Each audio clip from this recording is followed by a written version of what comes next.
नमस्कार, स्वागत है आप सभी का। मैं हूं आपके साथ कुमार कुणाल धीरज। आप देख रहे हैं मुद्दा। आज मुद्दा में बातचीत करेंगे पाकिस्तान में छिड़ी बगावत की और इसका क्या असर भारत पर संभवतः पड़ सकता है।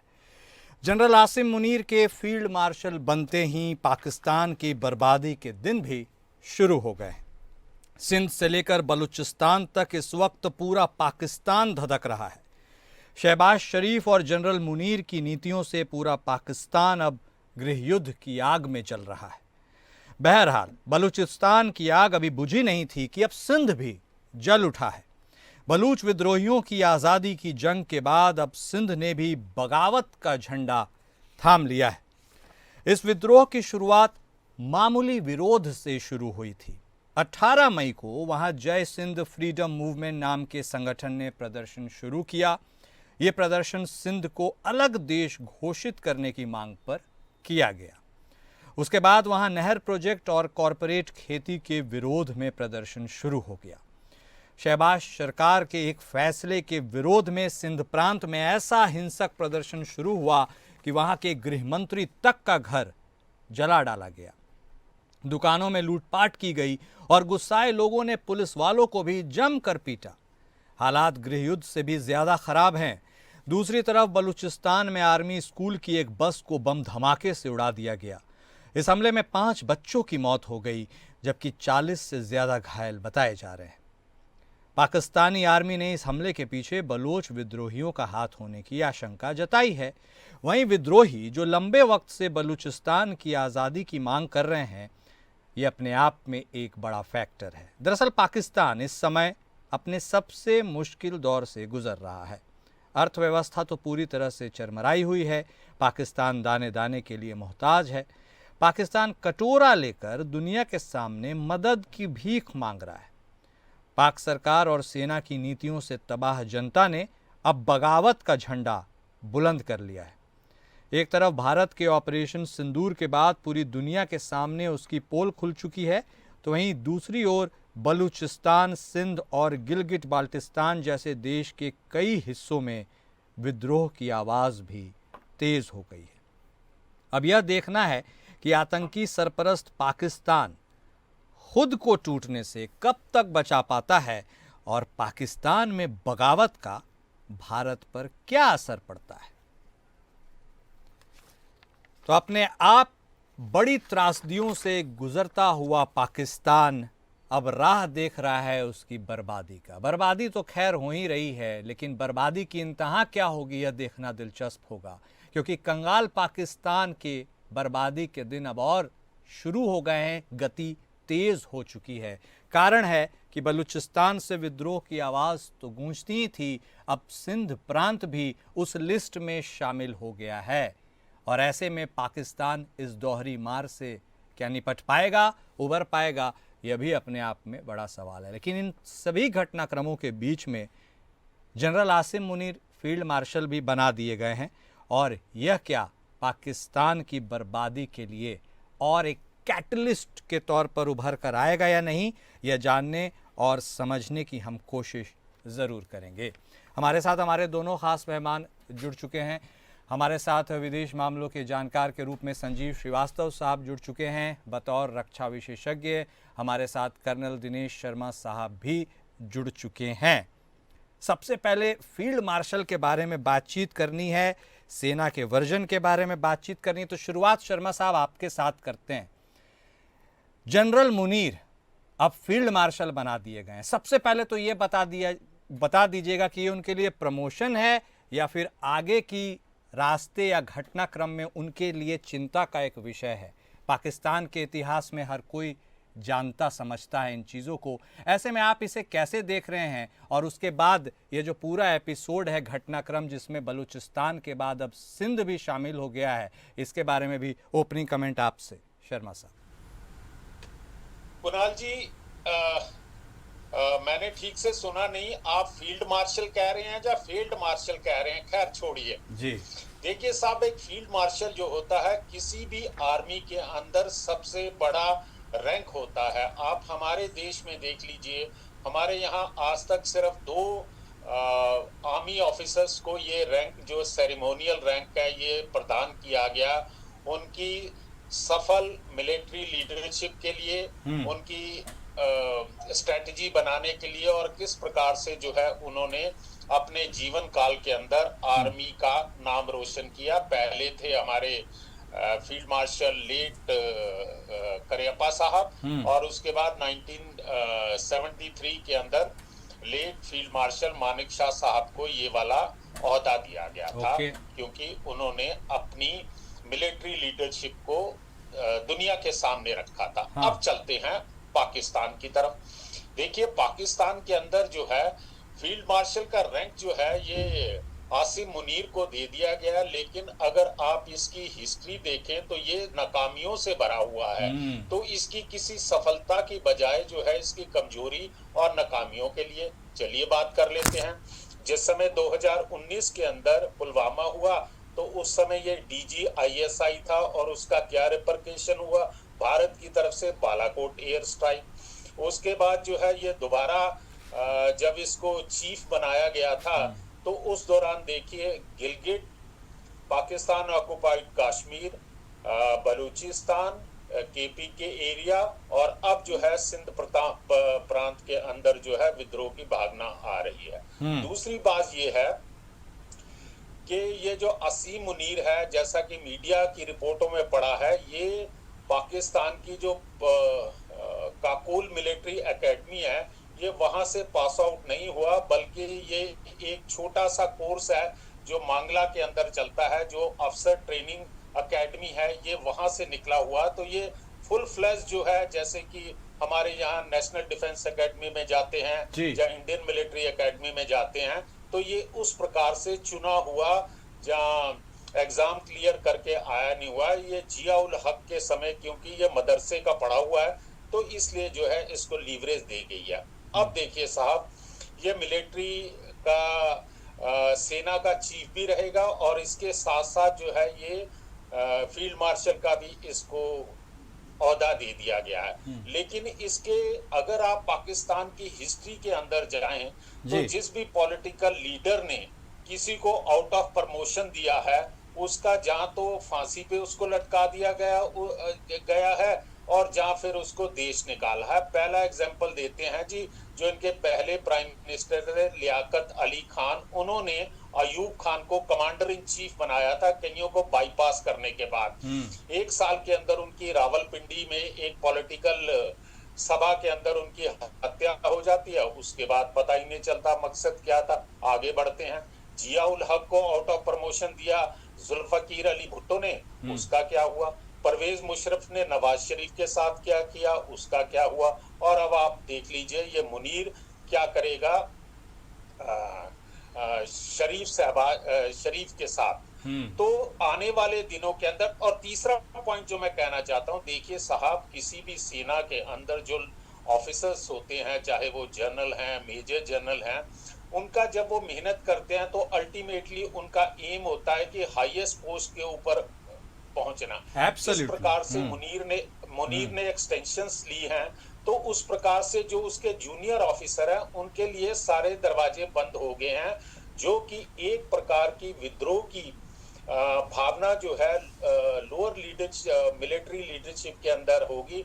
तो ये आने वाले दिनों के अंदर हम देखेंगे कि पाकिस्तान के अंदर किस प्रकार की उथल पुथल बैठती है। जो आपने सिंध के बारे में कहा है कुणाल जी, ये तो कल या परसों से मेन स्ट्रीम मीडिया में आया है। इस प्रकार के एजिटेशन जो है पिछले 4-5 महीनों से चल रहे हैं, क्योंकि अब जो इन्होंने चोलिस्तान के लिए जो नहरें निकालने का कार्यक्रम शुरू किया है, 6 नहरों को इंडस रिवर से निकालने का, तो बेसिकली चोलिस्तान के इलाके को जो है जितने भी आर्मी अफसर हैं उन्होंने कारपोरेट फार्मिंग के नाम के ऊपर उन्होंने बहुत थ्रो अवे प्राइस के ऊपर जो है जमीन खरीद ली हुई है, और वहां पर वो जो है कब्जा करना चाहते हैं, कारपोरेट फार्मिंग करना चाहते हैं, जो कि सिंध के लोगों को उनकी मंशा के बारे में पूरा पता है। और इस प्रकार से जो है ये पहले समय नहीं है कि जिस समय सिंध के लोगों ने विद्रोह किया है। विद्रोह की भावना उनकी 1972 से चल रही है, लेकिन बीच में दबा दिया गया था।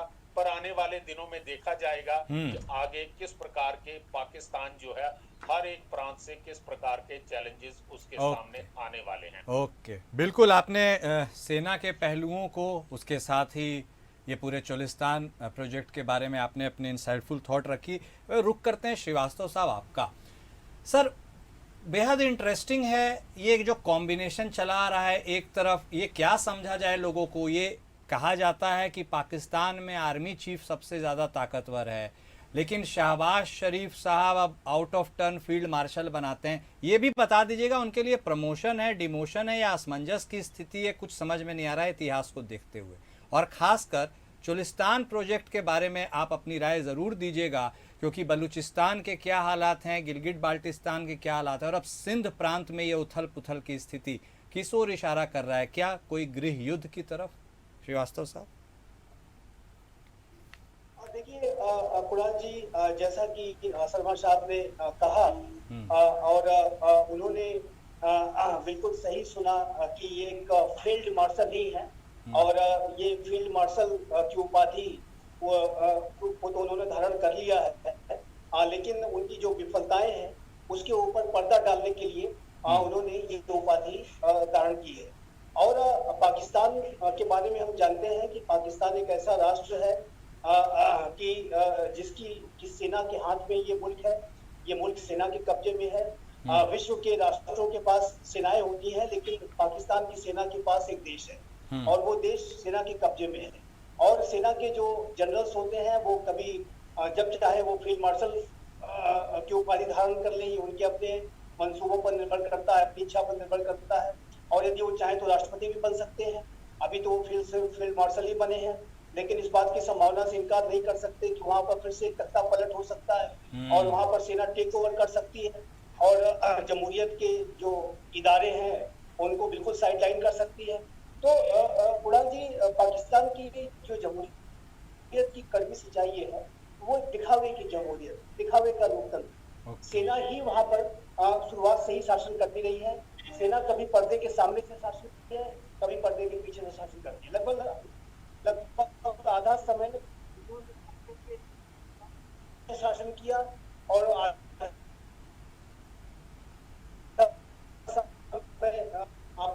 शासन में जिस तरीके के हालात बिगड़ते जा रहे हैं पाकिस्तान के अंदर, पाकिस्तान को शिकस्त का सामना करना भी, तो चाहे वो बलूचिस्तान हो, खैबर पख्तूनख्वा हो या पाकिस्तान ऑक्युपाइड कश्मीर, गिलगित बल्तिस्तान की हिस्ट्री हो, सभी वो भड़क रही है।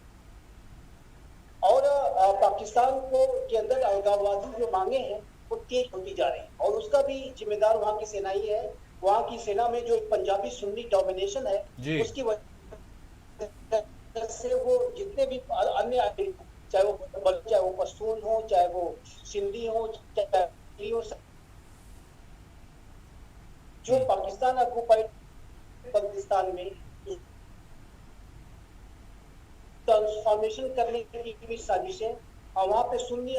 श्रीवास्तव साहब, एक बार फिर से कंटिन्यू आपसे करने की कोशिश करेंगे। आपने अपनी बात को कंक्लूड या पूरा नहीं कर पाए थे सर, एक बार फिर से आप इस अधूरी बात को जरूर कंप्लीट कर दीजिए और यह भी बता दीजिएगा भारत के ऊपर क्या कुछ इम्प्लीकेशन हो सकता है इसका।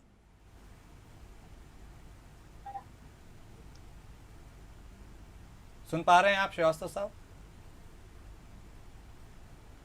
चलिए थोड़ी देर बाद जाते हैं सर के पास, लेकिन शर्मा साहब हमारे साथ जरूर जुड़े हुए हैं। शर्मा साहब, एक बेहद अजीब सा कॉम्बिनेशन है, इसको सर आप चूंकि सेना को बहुत करीब से जानते समझते हैं, यह बता दीजिएगा कि अब शहबाज शरीफ के फेवरेट माने जाते हैं जनरल मुनीर। आपने जिस ओर इशारा किया था आईएसआई के जब डीजी थे और पुलवामा में हुआ था जो हुआ था हमला, उसके बाद इमरान खान ने सख्ती दिखाई और चीफ के पद से हटाया, लेकिन उसके बाद फिर शरीफ आ गए, ये सब हो गया। सर, ये डिमोशन प्रमोशन वाले खेल में लेकिन फ़ायदा तो जनरल मुनीर को ही है, क्योंकि जितनी उनकी नाकामी होती है उतना उनके कद में इजाफा भी होता है।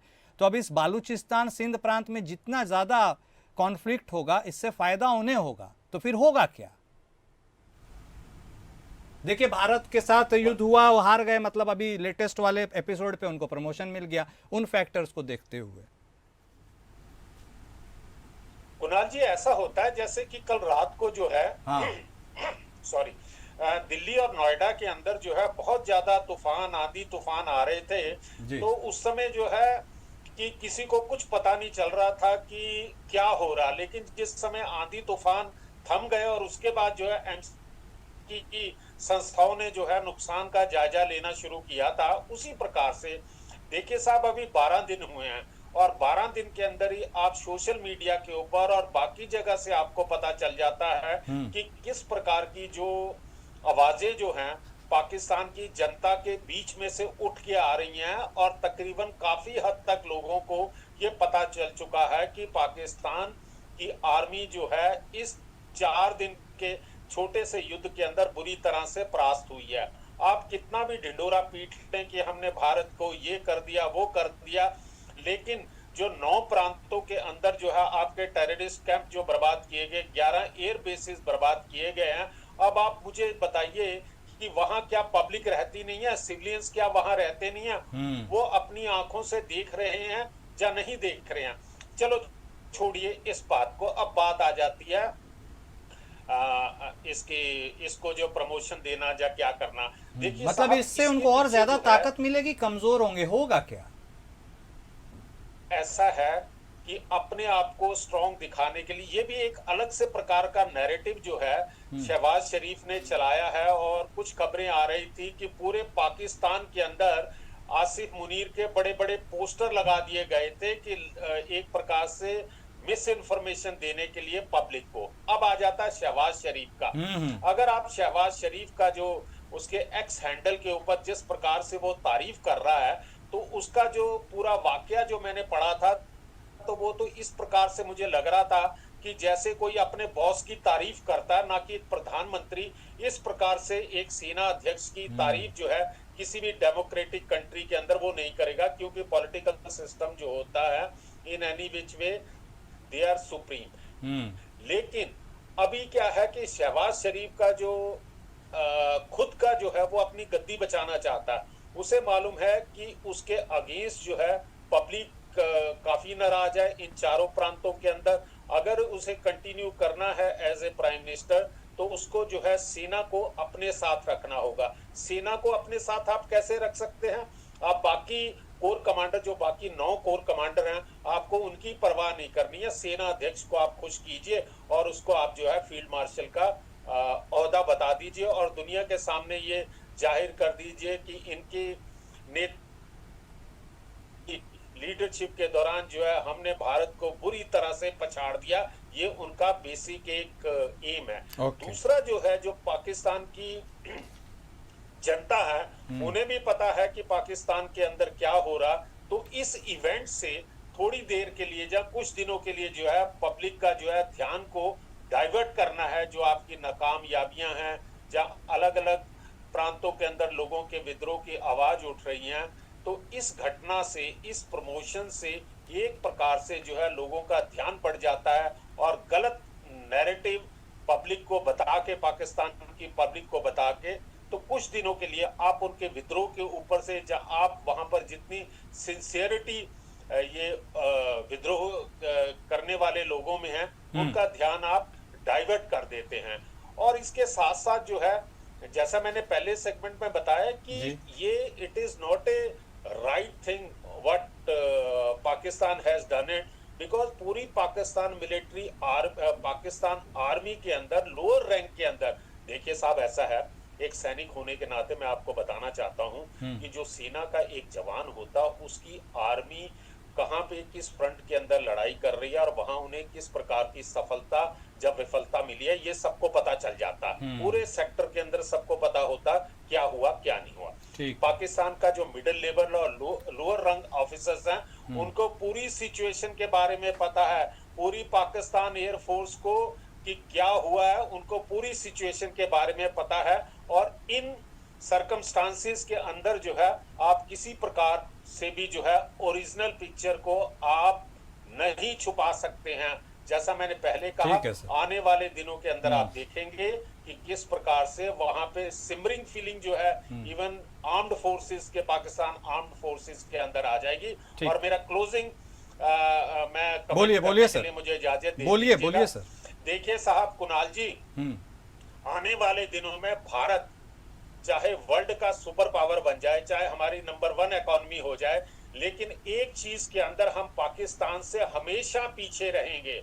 हम उनको सरपास नहीं कर सकते हैं। हाँ। और हम उनको सरपास नहीं कर सकते हैं झूठ बोलने में, मिस इन्फॉर्मेशन करने में, हाँ। और मक्कारी करने में, विश्वासघात करने में। हम उनको कभी भी compete नहीं कर ठीक, सकते हैं नहीं किसी ठीक भी कह रहे हालत हैं में। सर, जी ठीक कुणाल कह रहे हैं जी। सर। उस चैंपियनशिप में तो हार ही जीत है भाई, जो मुझे समझ में आता है। ठीक है।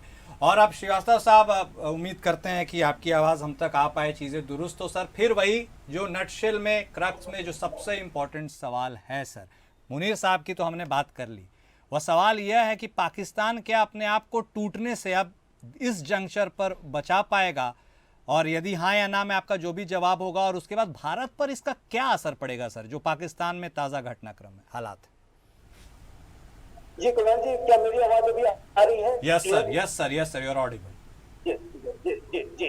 देखिए, जो जनरल मुनीर जो फील्ड मार्शल मुनीर बन गए हैं, उन्होंने ये जो पूरा स्टेप लिया है वो अपनी नाकामियों पर पर्दा डालने की और पाकिस्तान की आवाम को ये बताने के लिए कि वहां पर सेना ही सब कुछ है और सेना के ऊपर सवाल खड़े नहीं किए जा सकते, और सेना ही अभी भी पूरा पाकिस्तान कंट्रोल करती है। इस बात को री एम्फसाइज करने के लिए उन्होंने ये जो कदम लिया है। और मेरा ऐसा मानना है कि पाकिस्तान के जो आंतरिक हालात लगातार खराब है, लगातार दयनीय बने हुए हैं, और अब भारत से उनको जो एक शिकस्त मिली है और उसकी वजह से वहां के हालात और बिगड़ेंगे। अभी आप देखिए तो सिंध में भी अब स्थितियां वहां पर हिंसात्मक होती जा रही हैं। खैबर पख्तूनख्वा में और बलूचिस्तान में पहले से ही हिंसा चल रही, और जो पाकिस्तान ऑक्युपाइड गिलगित बल्तिस्तान में भी ऐसे ही विरोध प्रदर्शन होते हैं। और आर्थिक रूप से कंगाली की अवस्था में राष्ट्र है ही, किसी तरह से उसकी इकोनॉमी इधर से और एक दो मित्रों की मदद से ही चल पाती है, राजनीतिक रूप से अस्थिर है। तो मेरा ऐसा मानना है कि जैसे जैसे पाकिस्तान के जो हालात हैं वो और अधिक बिगड़ेंगे, और चूंकि पाकिस्तान के जो हुक्मरान हैं, जो वहाँ के रियल रूलर्स हैं, वो इन हालातों को सुधारने के लिए जो कंक्रीट स्टेप्स है उसको नहीं ले रहे हैं। जो बलूचिस्तान में, सिंध में, खैबर पख्तूनख्वा में लोगों की क्या ग्रीवांसेस है उसको एड्रेस नहीं कर रहे हैं। तो ऐसे में हालात और बिगड़ेंगे, और जैसे जैसे हालात और बिगड़ेंगे वहां पर सेना और अधिक अपने आप को प्रखर तरीके से, बड़े तरीके से पेश कर सकती है। और ऐसे में मेरे असेसमेंट के मुताबिक आने वाले समय में पाकिस्तान में कोई तख्ता पलट भी हो सकता है, और पाकिस्तान की सेना जब अपने सत्ता पे जो उसका जो कंट्रोल है उसको हाथ से निकलते हुए देखेगी। तो अभी तो उन्होंने सिर्फ फील्ड मार्शल की उपाधि ली है ताकि ये दिखा सके कि हम ही सब कुछ है। अगर स्थितियां नहीं सुधरी तो वहां पर एक तख्ता पलट हो सकता है, जैसा कि आपने देखा था कारगिल के युद्ध के बाद कुछ ही महीनों के बाद वहां पर एक तख्ता पलट हुआ था, और मुशर्रफ ने पूरी सत्ता अपने हाथ में ले ली थी और वो राष्ट्रपति बन गए थे। तो ऐसी संभावना से इनकार नहीं कर सकते। इसके मेरे असेसमेंट के मुताबिक बड़ी संभावना दिखाई देती है कि पाकिस्तान में आने वाले समय में तख्ता पलट हो सकता है, फिर से पाकिस्तान सैनिक शासन में आ सकता है। लेकिन मैं ऐसा इतना कहने के बाद मैं अवश्य कहूंगा कि चाहे पाकिस्तान के हुक्मरान किसी भी तरीके का शासन तंत्र में उसके बदलाव में परिवर्तन करें, लेकिन वो जब तक पाकिस्तान की मूल समस्याओं को एड्रेस करने की कोशिश नहीं करेंगे तब तक वहां के हालात सुधरने वाले नहीं है। ये हालात और अधिक बिगड़ते जाएंगे, जो कि अल्टीमेटली पाकिस्तान के विखंडन का कारण बनेंगे। पाकिस्तान जल्द की मेरे असेसमेंट के मुताबिक तेज गति से विखंडन की राह पर आगे बढ़ रहा है, और ये पाकिस्तान के जो रियल रूलर्स हैं, वहाँ की आर्मी, वहाँ के ISI का एक क्रिएशन है, और उसकी की वजह से ही पाकिस्तान आज कई टुकड़ों में विभाजित होने की तरफ आगे बढ़ रहा है। ओके, बहुत शुक्रिया सर, आप दोनों खास मेहमान का हमारे साथ जुड़ने के लिए। तो असमंजस और अस्थिरता के बादल ने पाकिस्तान को तो घेरी रखा है, अब देखना होगा कि पाकिस्तान इस पूरे मंजर से निकल पाता है या फिर इसमें और डूबता चला जाता है। मुद्दा में आज बस इतना ही। नमस्कार।